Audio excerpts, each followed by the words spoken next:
Oi, gente! Sejam bem-vindos ao segundo módulo do nosso curso, que esse módulo é para vocês entenderem a importância dos testes e de como chegar à elaboração do seu plano.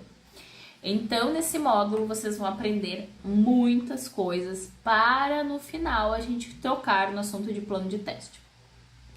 Muito importante, hoje nessa aula vocês vão entender sobre etapas dos testes de software, que eu vou apresentar para vocês.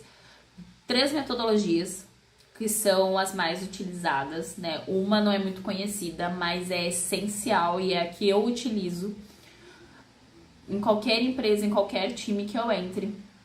E ela é sucesso garantido, sempre quando eu abordo esse tema. Eu vou mostrar para vocês a diferença de caso, cenário e script de teste, que é muito importante vocês saberem a diferença desses 3. Nós vamos entender o que é Gherkin e BDD, que é algo que se confunde muito. A gente atrela muito o Gherkin ao BDD e não é mais ou menos assim não, tá? Vou tirar essa dúvida para sempre de vocês. Depois eu vou dizer para vocês como escrever um bom cenário de teste com todas essas informações que eu já passei para vocês. Vocês vão entender como que se escreve um bom caso de teste. Vocês vão entender sobre estimativa, como estimar o tempo de vocês. E eu estou ensinando isso agora para que quando vocês forem entrar no módulo 3, que é de mão à massa, vocês irem cronometrando esse tempo para vocês terem noção do tempo que vocês gastam. E com o passar do tempo, vocês vão vendo como esse número vai diminuindo para vocês, tá? E, por último, eu vou apresentar para vocês o plano de teste que nós vamos utilizar, tá? Mas sem mais delongas, nós vamos começar com a nossa apresentação aqui. Deixa eu configurar ela.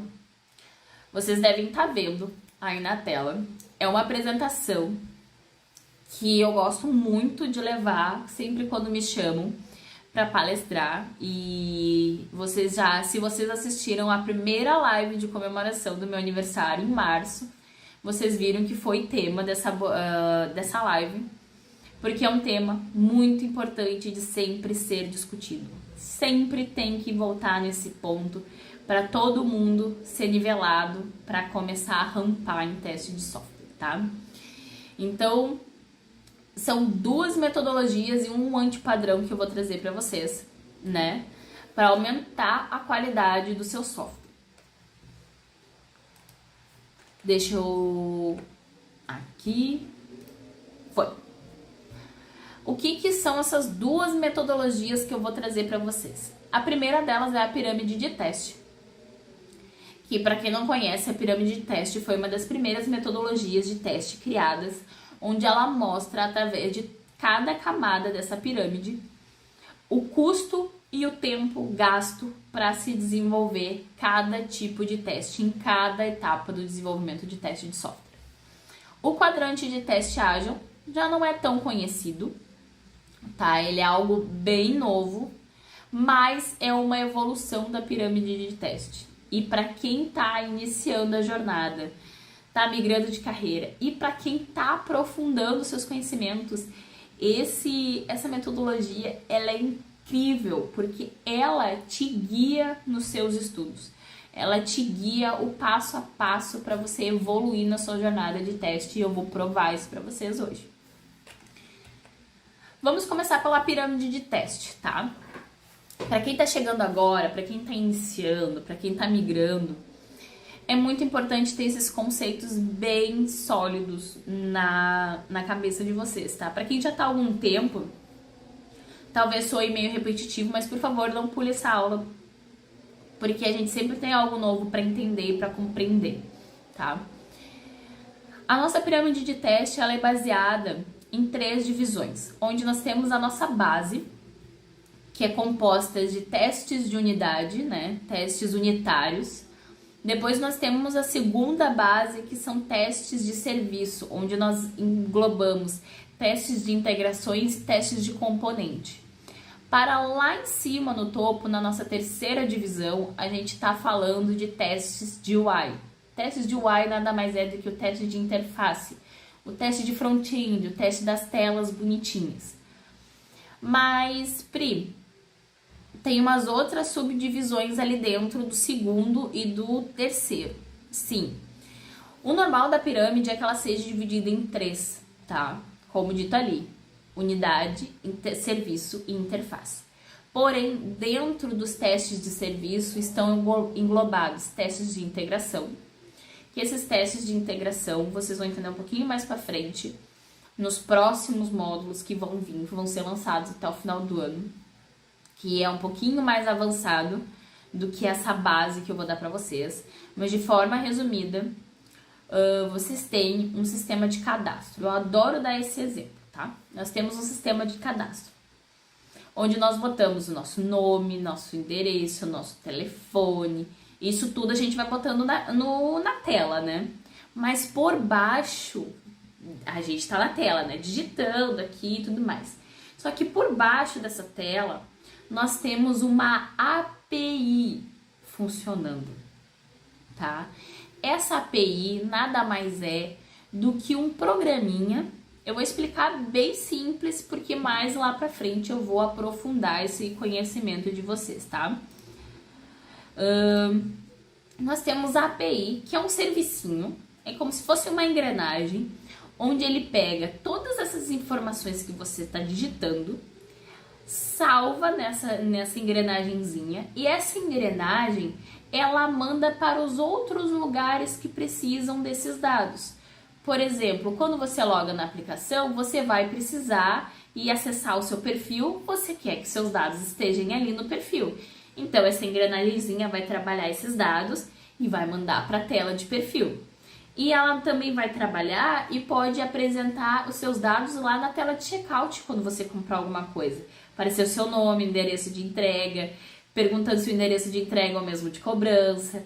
Então, essa API, ela vai trabalhar esses dados e vai mandar para qualquer lugar que precise dessa informação. E essa forma de mandar para essas outras telas, que é para a tela de perfil, de editar perfil, para a tela de checkout, são integrações. Aquela tela de cadastro que você digitou os seus dados, passou para essa API, para essa engrenagem, onde ela trabalha os dados, manipula os dados e manda para outras telas. E essas outras telas, ou outras engrenagens que estão por baixo dessas telas, são sistemas integrados. Resumidamente, é isso, tá? Isso é teste de integração. Cadastrei o meu perfil, quando eu logo e vou para a tela de perfil, meus dados têm que estar bonitinho. Se meus dados estão bonitinhos, o sistema de integração funcionou corretamente. A mesma coisa é o teste de componente, tá? Aí, nos testes de interface, nós temos a fase de interface com o usuário, que é teste de usabilidade, para ver se o sistema está usável, que não adianta o sistema estar pronto, ele tem que ter uma usabilidade, porque quantos programas, sistemas web ou app tu entrou, tu acessou e tu não sabia usar.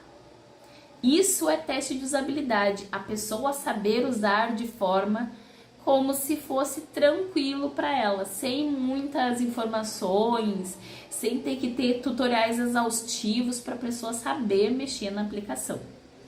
Depois disso, nós temos o teste de acessibilidade, algo que muitas empresas têm começado a cobrar, que é navegação por tela de teclado, um sistema com bom contraste para quem tem baixa visão, um sistema para quem tem tipos de daltonismo diferente, para ele poder escolher a opção de cor ali que fique melhor para ele. Isso são testes de acessibilidade. Nós temos vários níveis de acessibilidade, gente, mas isso é o básico, tá? E depois nós temos os testes funcionais, que os testes funcionais nada mais é do que os testes que nós vamos aprender a escrever nesse curso, que são testes escritos com base no critério de aceite estabelecido pelo PO e pelas telas do Figma. Esses são os testes funcionais. E depois, lá no topo, estão falando de testes exploratórios. O que são esses testes exploratórios? também vamos abordar nesse curso, porque o QA precisa saber fazer testes exploratórios para achar bugs fora daquele contexto de negócio, sabe? Tipo, estou navegando aqui na aplicação e fiz uma ação inesperada e alguma tela é exibida, algum bug, alguma coisa acontece. Esses são os testes exploratórios. Testes exploratórios não tem roteiro. É simplesmente você navegar do jeito que você quiser e ver se acha alguma inconsistência no sistema, tá? Aí agora, aquela pirâmide de teste é o modelo correto, tá? Voltando a algo muito importante. Você lembra que eu falei que quanto mais abaixo da pirâmide, mais barato e mais rápido é o desenvolvimento. Então, teste unitário é de baixo custo e rápido desenvolvimento. Os testes de serviço já tem um custo intermediário, um desenvolvimento intermediário ali. E quando a gente fala de testes de interface, o custo é muito alto e o tempo para executar esses testes também são altíssimos. Demora-se para fazer esses testes. Tá, Priscila, mas entendi. Mas qual é a lógica de tudo isso para uma empresa? A gente precisa mudar o conceito, né? Esse padrão, ele mostra que a qualidade é garantida já pelo desenvolvedor na hora de entregar a sua funcionalidade, onde ele tem que fazer um teste unitário comprovando que a sua funcionalidade desenvolvida está funcionando de forma unitariamente, sem afetar nada ali. Quando a gente vai para a camada de serviço, aí entra QAs e desenvolvedores, fazendo os testes e de preferência automatizados, tá? Pode ser feito manual e executado de forma manual, mas o ideal é que esse manual seja automatizado. E ele pode ser automatizado por SoapUI, Postman, Insomnia, REST Assurance. Tem várias formas de automatizar esse processo de integração, tá? E aí a gente faz como? A gente vê se aquela funcionalidade que o dev acabou de testar unitariamente está funcionando de forma unitária, não está afetando o resto do sistema como um todo.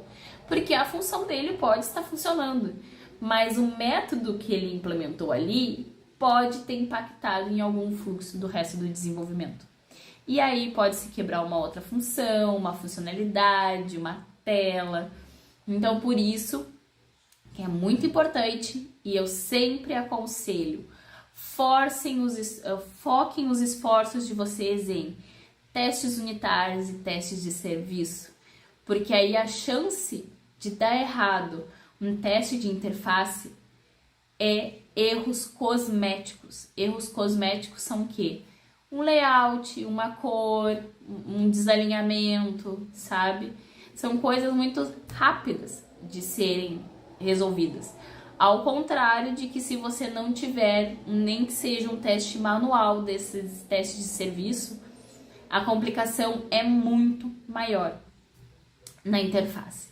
Então, sigam a pirâmide de teste, levando a qualidade, mostrando a importância dessa pirâmide de teste, que vocês vão ver como agrega a qualidade dentro do time e os esforços de vocês são diminuídos. Ou seja, o teste, a quantidade de coisas que vocês vão testar de forma manual é muito pequena. E eu vou mostrar para vocês o que acontece quando a empresa não preza pela pirâmide de teste. Aí nós entramos nos famosos antipadrões. Antipadrões são formas não corretas, até certo ponto, de se testar as coisas. Esse é um dos antipadrões que existem da pirâmide de teste. Que existe o cupcake, existe a colmeia, existem vários. E eu decidi trazer o sorvete, o ice cream, tá? O que essa empresa decidiu fazer, tá? Esforço mínimo em teste unitário, ou seja, os devs não se preocupam em verificar que a sua funcionalidade está funcionando de forma correta. Aí eles decidem fazer um pouquinho mais de teste de serviço, só para dizer, o dev não entregou o unitário, vamos testar um pouquinho mais a parte de serviço, de integração ali de sistemas, para ver se não deu algum problema ali no meio. E aí, essa empresa acha que todos os problemas vão ser resolvidos mandando o QA automatizar testes E2E. Vocês veem como tem muito teste E2E. Aqui eu acho que tem uns 100% de teste E2E. E aí, o QA que trabalha nessa forma de antipadrão vive que nem um hamster numa rodinha. Sempre dando manutenção, sempre dando manutenção, sempre dando manutenção. É difícil ele conseguir implementar uma funcionalidade nova. E por quê? Por causa que, como não tem quase nada de teste unitário, quase nada de teste integrado, aonde é que a gente vai encontrar os erros? Na automação feita pelo QA. E aí, o QA vive um trabalho sem fim, um estresse sem fim, porque a cada deploy que é feito, a pipe quebra, ou seja, ele mal terminou de fazer aquela manutenção e já tá vindo outra manutenção. E isso é horrível. O QA que trabalha, o QA que automatiza, que trabalha dessa forma, é um sentimento de frustração gigante. A minha primeira experiência real como automatizadora num time de automação foi assim. E tu te sente frustrado, tu não consegue fazer nada, tu parece que tu tá patinando, que tu não tá evoluindo, tá? E para os QAs, para os meus quarters que estão vendo esse curso, que provavelmente estão na parte de manual, vocês têm um trabalho gigantesco. Olha a quantidade de trabalho gigantesco que vocês têm. E isso é de teste funcional, gente. Eu não tô falando de teste de usabilidade, acessibilidade, exploratório. Isso aqui é teste funcional. É o tanto de coisa que vocês têm que testar de forma manual. É gigantesco, é exaustivo, é trabalhoso. Então, por isso que é muito importante vocês conhecerem as metodologias de teste e saber convencer e demonstrar de que um antipadrão não é a forma correta de se trabalhar e que um padrão de qualidade é a forma correta, tá? Então, agora nós vamos para o meu queridinho, para o quadrante de teste ágil. E esse quadrante de teste ágil, gente, ele está muito ligado à pirâmide de teste. Eu gosto muito de trabalhar ele e a pirâmide de teste juntos, porque os dois se complementam, tá? O quadrante de teste ágil, ele tem uma abordagem um pouco diferente da pirâmide. A pirâmide foca em tempo e custo. O quadrante de teste ágil, ele tem 4 pilares muito fortes, que é foco em negócio, crítica ao produto, foco em tecnologia e suporte ao time. Esses são os 4 pilares do quadrante de teste ágil. Por quê? Porque ele mostra que através do quadrante que você se encontra, você pode ou dar foco em tecnologia e suporte ao time, ou suporte ao time e foco em negócio, ou foco em negócio e crítica ao produto, ou crítica ao produto e foco em tecnologia. E isso é essencial para o time, para a empresa que quer evoluir e escalar de forma correta o seu produto, tá? Eu vou passar, porque eu vou explicar mais detalhadamente nos próximos slides, tá? Mas aí, esse slide, esse e o próximo, são slides de apoio para vocês entenderem e poderem explicar isso na empresa de vocês, do porquê a união desses dois modelos é essencial para a evolução do produto. Primeiro, saber priorizar e escolher o cenário de teste correto. Eu vejo muita gente perdida, gente, sem saber qual teste iniciar, em que momento testar, qual teste é ideal para cada momento. E a união desses dois modelos vai responder todas essas perguntas para vocês. A segunda, assertividade. Vocês vão saber usar o teste correto no momento certo, ou seja, vocês não vão perder tempo. Vocês vão ser assertivos, vocês vão tocar na ferida no momento certo, tá? Terceira parte, automação. Saber o que automatizar. Diferente do anti-pattern, onde eu mostrei para vocês que o QA que automatiza vive num ciclo sem fim, que nem um hamster, só automatizando, só fazendo manutenção, manutenção, manutenção.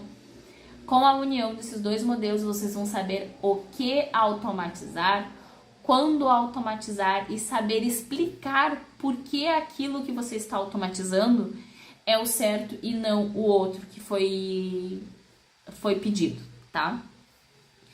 E o quarto, aumento da qualidade. Aumento da qualidade do produto, aumento da qualidade do time. Olha, isso que eu nem falei do rendimento da equipe, da satisfação da equipe de estar trabalhando no projeto. Eu citei em questões de negócio, porque se eu for citar elementos que mostram a satisfação interna do time, nossa, eu vou ficar 1 hora só falando, tá? Sobre isso.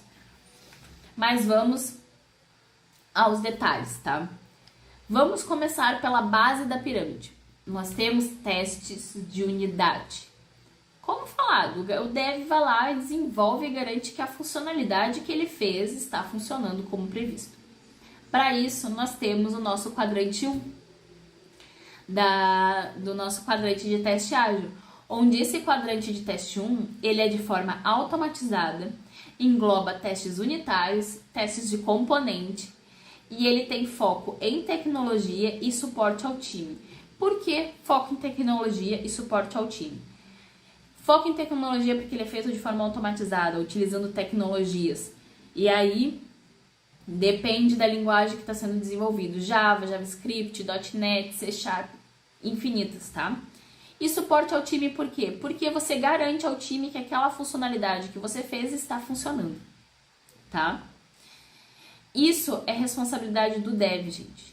O dev tem que ter uma responsabilidade mínima de qualidade. E a responsabilidade mínima de qualidade do dev é os seus testes unitários e de componentes.